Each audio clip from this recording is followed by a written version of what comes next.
This year marks the 90th anniversary of Social Security. The program has been a cornerstone of financial stability for retired Americans, but that may not be the case for the next generation, as the Social Security Trust Fund is on a fast track towards insolvency. Spotlight on America's Atra El-Nashar shows us how this happened and why nothing is being done to turn it around. It's your money. Every paycheck tells you how much is withheld for Social Security, but you know one day when it's time to retire, you'll get it back. At least that's the hope.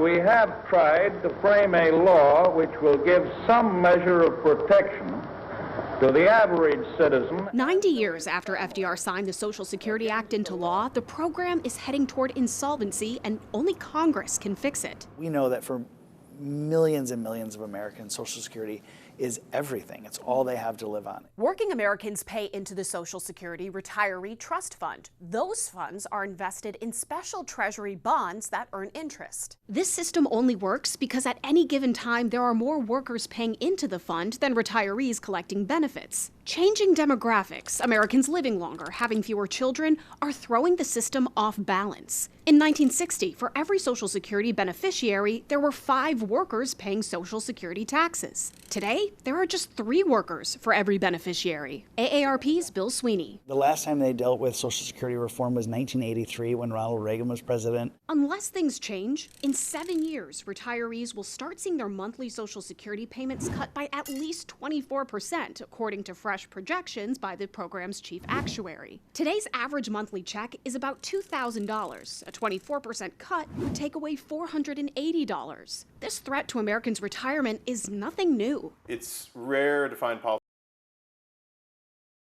Say that with confidence. Welcome, Patrick Wetherill.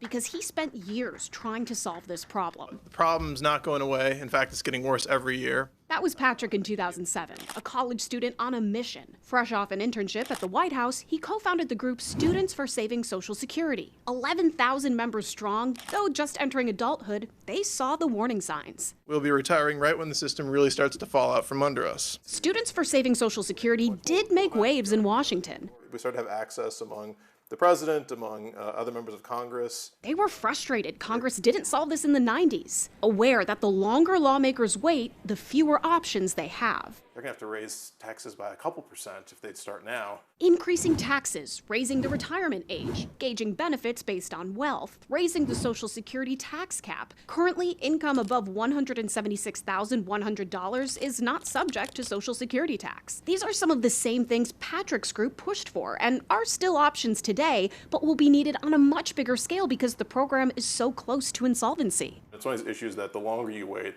the more painful the choices get. You felt like you got close. I feel like we were close. These days, a fix seems farther away than ever. The challenge with our politics with Congress is that everything is dealing with the emergency that's happening right now in front of us. But this is an emergency in front of them right now. It is. So how do you convince them of that? Frankly, we have to have more voters bring this up when they talk to members of Congress. So how do you convince a voter that this is an emergency in front of them right now? That's your money that you will lose if they don't get this done. For Spotlight on America, I'm Atra El-Nashar. The SSA will actually tell you how much you've already paid into Social Security and what your estimated benefits will be when you retire. We have a link to that on spotlightinvestigates.com.